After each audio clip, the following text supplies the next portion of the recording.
Welcome back to Inside Games, the only gaming show brave enough to call out Sony? Or not. What's going on, Lawrence? What are we doing?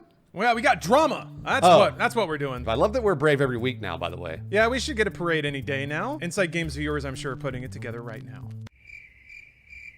Various headlines culminated in a quote-unquote expose on Bloomberg last week that accused Sony of pulling support for smaller studios in favor of big AAA games and market-bankable remakes. Yeah, this led to an intense online discussion, like any news typically does these days, over whether or not Sony had, clicked over into being a big, soulless EA-type corporation, driven only by profits and money. There's tons of anecdotal evidence showing that those concerns are blown slightly out of proportion, not to mention developers themselves offering contrary visions of what's going down. Yeah, so is Sony the new corporate overlord or what? We tend to think the short answer is no, but as usual, there's more to this story than just the story itself. Yeah, some recent headlines have just kind of salted the earth a little bit. Sony just shut down Japan Studio, their oldest first-party developer that created legendary titles like Ape Escape and Gravity Rush. There's not really a whole lot that says to the world, we don't care about small, charming indie games anymore, like shuttering a studio that's responsible for tons of them. Yeah, Japan Studio just released Astro's Playroom, too. A lot of people like this game, and it's packed with cute references to PlayStation history. It's kind of hard to get more accidentally symbolic than this, though, huh? Yeah, that kind of did put a flavor in the air. They also completely ditched the oldest vestige of their Japanese heritage by swapping the OK and cancel buttons to their global standards in Japan. In Japan, the circle button was okay. It's like, good. X is bad. Cancel. But in America, we typically think left to right. So A on the bottom is good. The one on the right is bad because that's how. Anyway, they actually swapped them back to being left to right in Japan. It's small, but it can feel a bit like the company tossing out its history and its heritage for the sake of convenience. Yeah, there are larger and more generic marks against Sony in the gamer consciousness at the moment, too. For starters, nobody could buy a damn PS5 even if they wanted to, and there are a lot of people that really want to. And it's still, for some, I think even now, it's still really hard to get a hold of, like, more so than other months somehow? I don't know. Second of all, even when you do get a PS5, the controllers break. All right, let's say you get a PS5 with a working controller. There's honestly not that much to play on it at the moment. We're smack in the middle of that kind of post-console launch lull, where you've already beaten Demon's Souls, you beat Miles Morales and Bugsnax. Now you just got to sit and wait for, I guess, Ratchet and Clank. Yeah, great. Every PlayStation launch has this window where the big bangers haven't arrived yet. I remember having a PS2 before Metal Gear Solid 2 and GTA 3. Another night with the bouncer it is. What the hell is the bouncer? I understand referencing PS2 stuff is getting dangerous now because that stuff is old as shit, but that was a launch title from Square. It was a beat 'em up. Everybody was numbered out. It was the one game you had to play, I guess that or Fantavision or like Ridge Racer. Tekken Tag is the real answer, but anyway. The PS3 launch even spawned the PS3 has no games meme, which really I just wanted to throw back to a classic meme, but that's the window we're in right now. The launch titles are out and we have to wait a year before the next wave hits. It's minor, but that has probably led to a few people wondering why they have a $500 white Tower of Sauron sitting on their entertainment center. Sony also announced at the end of March that they'll be closing the PlayStation Store for the PlayStation 3, Vita, and PSP soon. Pepper that with the fact that people are already unable to download game patches, and folks have accused Sony of really not putting forward any effort to preserve their legacy of game software. And to make it even worse, a video recently made the rounds for discovering that PlayStation consoles would not boot at all if they had a dead CMOS battery and no connection to the PlayStation Network. So, given that we just heard that PlayStation Network services are going to shut down for PS3s, it's got a lot of people worried that their old game consoles just won't work, and Sony doesn't seem to really care much or hasn't said much about it. So, Sony axed the darling studio, PS5 has no games, and the PS3 is getting shoved into the closet. What the f*** happened? Hey! And now, we've got a heavily editorialized report from Bloomberg's Jason Schreier, and it reveals that Sony has passed on a pitched Days Gone sequel from Bend Studio, tasking them instead with assisting Naughty Dog on Uncharted. Yeah, the report also claims that Sony reorganized a small team working on a Last of Us 2 PS5 remake under Naughty Dog, rather than producing it as an independent team. So those two bits of info, which honestly themselves are not that uncommon in the games industry, Schreier then extrapolates a larger narrative claiming Sony's, quote, fixation on teams that churn out hits is creating unrest across Sony's portfolio of game studios, and that their, quote, focus on exclusive blockbusters has come at the expense of niche teams and studios within the PlayStation organization, leading to high turnover and less choice for players. Lawrence, I know you're not crazy about the Schreier report, so why don't you talk about that? Sure. Yeah. I just want to get some stuff out there because, the way that I write, it's pretty clear that, my tone is a bit dismissive of Schreier. Yeah. And there's a reason. And I'll put it out there right now. Frankly, I don't trust Jason as a reliable source based on the way he reports. So whether or not his reporting is true or not, it's the manner in which he reports it that concerns me. It's just, honestly, this is not good reporting. And the only reason that we're running this story at all is because there is actually a trusted source that sort of corroborates it. And we'll get to that shortly. Okay. But yeah, the real problem here and the fundamental issue is that Jason is making some huge and honestly insulting accusations based on a very small amount of info. And that info itself isn't really sourced or quoted. Quotes are vital. It means that someone aside from the writer is telling the story. Even if they're anonymous, quotes still mean that there is someone who's giving you their information as opposed to the writer interpreting it or collecting a bunch of mentions from who knows who, saying who knows what for who knows what reason. Yeah. So that's kind of the core of it is that these are big accusations with privileged information that's not responsibly sourced in a way. The writer's basically asking us to bank on their reputation. In this case, I can kind of understand that, but it's just not good reporting. It's schlock, honestly. Yeah, it's really interesting to me because I completely agree with you and hear you on this, Lawrence, because I think Schreier has been in the industry for years and years and years. I think he knows his shit. So when he's talking to these people, there's probably a sense that he's getting from everybody, and I understand that he's reporting on that. But you're right, it is not good journalism because if there is no source to this sense of the way he feels, it doesn't matter. And that's kind of why we're worried about this story. Obviously, we're doing the same thing, but we're not snooty about it. We're also not reporting on it as actual news, that it's like that we've broken a story or anything. Yeah, we should get a parade any day now. So, like we said, we wouldn't normally hold up Schreier's report on its own as something newsworthy or worth reporting on. But luckily, in this case, there is an actual source to all of this. Yeah, so Days Gone director Jeff Ross joined God of War, 2005 God of War, director David Jaffe for a 4-hour live stream, eventually addressing Schreier's report. It went pretty well. Ross largely supports Jason's version of events, both vouching for him as a reporter and also implying the larger strokes about Sony's internal culture may be true.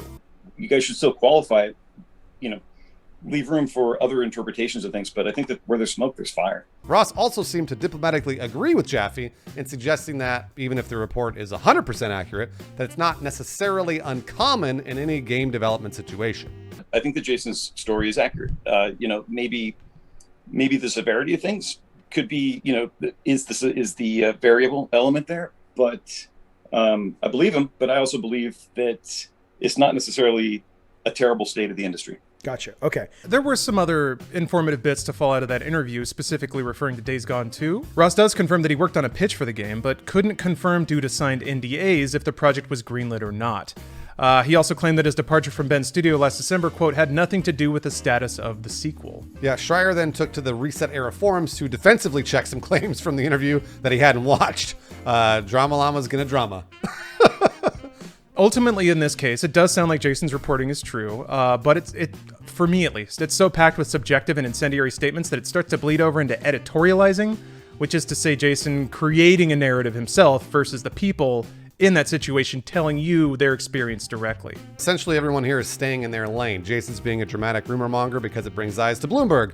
Ross is being diplomatic and respectful because he doesn't want to draw any negativity to himself or his new employer. Regardless, either way, we got a good bit of drama to serve to YouTube views. So let's ask the question, do you think that Sony is soulless now? Lawrence, why don't you start? Because I've got some thoughts on it. Sony kind of died for me when they shuttered Studio Liverpool / Psygnosis in 2012. That was a very long time dev. They had made some amazing games. They were very technically advanced. It was part of a whole UK developers culture that just kind of went away, unfortunately. Yeah. But Psygnosis was special, and they made Wipeout, which is another game that I think is pretty uniquely tied to the PlayStation brand, or at least it used to be. But none of that stuff mattered, and they were still releasing games that seemed to be doing well enough. That didn't matter. Sony just killed them off. So that was when I was like, okay, they're a business. Yeah. And sometimes they got to make business decisions, and those business decisions are probably based on information I'm not privy to. Absolutely, they are. Yes, definitely. Yeah. Right? Yeah. So I at the time, you lose a group of creatives making stuff you like. You want to find a villain, and I certainly was salty about it for a minute, but I kind of got over those feelings back then. So I bring it up now to try to provide some context that closing studios is not new. And Sony, they make decisions that they make. It doesn't necessarily mean that their entire corporation is undergoing a culture shift. Yeah. It just means for their needs right now, or for the next few years, this is what they've got on their docket. Yeah. I mean, it also is kind of hard to accuse Sony of only focusing on blockbuster franchises that everybody knows, because they just made, or they published Ghost of Tsushima. And Ghost of Tsushima, in my opinion, I mean, it's an amazing game, by the way, but I didn't feel like a big seller. I mean, maybe it was. Maybe it eventually sort of picked up steam. Hopefully it did, because it was beautiful and it was great. But it also felt kind of like a small little indie guy. And then Dreams, which is a wildly experimental user-generated content platform. It's fucking crazy. And I have no idea how that's doing in sales. So, but yeah, that's nowhere near the like AAA games as capital A art thing. Yeah. That Sony is pitched as wanting to run with now. Interestingly enough, Schreier does mention Dreams, but like accuses Sony of not marketing the game properly, and then says that because of that, the game is now, it could have been the next Roblox. I don't know. There's some very reaching comments sometimes in the things Jason writes. Anyway, brief shout out, Blessing over at Kinda Funny Games just did a whole video in Dreams highlighting Dreams content. So if you want to see the more quirky indie side of Sony, and that heart is still apparently beating pretty healthily, go and check that out, please. Also, we reported this. Sony just bought Evo, and then they're working on PSVR 2. And we supported data to show that neither one of those things really makes a lot of money. And Sony went out of their way to keep doing those things. So that seems like a good guy move, kind of. I mean, they are also exploring PC, which to me is kind of a good guy move.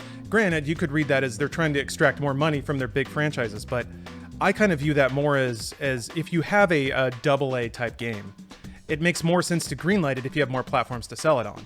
And if it were only constricted to PS5 or something like that, you might not break 4 million sales, you might not be profitable enough. Bring that over to PC, double your sales, suddenly gets a lot easier to greenlight something like Days Gone 2, but they're only just tiptoeing into that market. So I think that's an attempt of Sony to try and provide a more vibrant game space by having more places to sell games. But they're being Sony about it. They're being very careful. I think they don't want to make their fan base mad, at least according to remarks from Jim Ryan in an interview with GQ that we also sourced in the Evo thing. So yeah. So here's an interesting thing about Jim. I was going to say, here's an interesting thing about Jim Ryan is that a lot of people are painting Jim Ryan as sort of the villain of Sony, but I think there might be some different departments in Sony, because Sony's a very large corporation where some departments are making good guy moves because they can. Maybe they've got a little extra cash and they want to buy Evo or keep VR alive or whatever. And then other departments are having to cut. This is the thing that happens a lot in very large corporations. And I think it's a little more nuanced than just saying Sony and Jim Ryan are the villain. We hate Sony.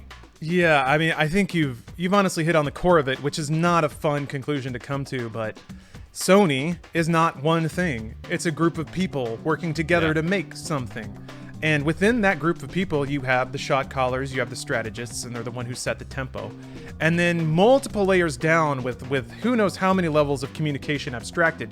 You have the people working in the studios, making the assets, the people who maybe get a little upset about something, and then they go and talk to Jason Schreier, and then one of the axiomatic things I've learned is that people only snitch when they're upset. So yeah. Any kind of like expose or leak is going to come from a place of duress and stress or mistrust. Nobody who really believes in their team is going to go then tattle on it to somebody in the journalism profession. That's right. So to me, my gut kind of says that this is just people working a job, and it has the requisite amount of drama that any job does. And 5 or 6 of those people said something that sounded like it connected in Schreier's head. So then he wrote a headline that had this huge overarching dramatic conclusion, which he's learning how to clickbait, God bless. But having worked in those environments and knowing the kind of drama that can happen just from people being humans in a workplace, it's hard to feel like there's a ton of... It's hard to feel like the high-level conclusions that Schreier's pushing out there have all that much weight, even if the low-level information is correct. Yeah. Also, to be perfectly clear, we are speculating here entirely. This is all just sort of us guessing. Because we've been in the industry for 20 years, we've both worked at very large corporations. We kind of know how sometimes one hand doesn't talk to the other. Who knows? Sony could be a perfectly well-oiled machine. It's not. And it could be like they could be doing everything right all the time. speaking of which, they're selling PlayStation 5s by the bowlful. So nobody over there thinks that the decisions they're making are wrong. Just so you guys are aware. I'm sure they're like, people are unhappy. And they're like, what the fuck? We sold, 40 million PlayStation 5s or whatever? Who knows what they've sold? So it's like, well, I think they're going to be okay. So in conclusion, we hate to remind you, games production is a business, just like everything else. Yeah. Which is tough to be reminded because Sony did seem for years to strongly support small companies in experimental game design, but they still got to make money so that they can publish the next game to sell more PlayStations and then go on to make the Last of Us Part 3, where characters are killing themselves every 5 minutes. Who knows? And allow me to say this. If Sony makes a ton of money on Last of Us 2 and Last of Us 3 and Last of Us 5 or whatever else, they then have spare cash to go out and make those little games that, like people say are capital A art. So it's one of those things where like you want your favorite company or your favorite games developer to be making money because they then have some spare cash to do something that maybe a team of people inside that company wants to do something different. And then you get to see it. Otherwise, you would never have seen it. So I that's usually the way that works. At least, Lawrence, when you and I worked together, when we worked at other companies like Machinima, Rooster Teeth, whatever else, that's what would happen. We would become successful and they'd be like, okay, now you guys can go and do something you want to do. You gotta earn the check and prove that you can handle it, which Schreier's report does get into, but paints just a really weird vision of it. I mean, sometimes, Bruce, what happens is we go out, we do a thing that's successful, and then they say, great, now you can do this other thing for us. And then you get handed an assignment because you showed that you could do the first one fine. So that's a bummer, but that's life. Which is to say that all of this drama that we just went over, honestly, I think we can all file it away as exactly that. It's drama. And by the way, I'll say it before, or I've said it before, I'll say it again. If you don't like Sony, don't buy a PlayStation. It's that easy.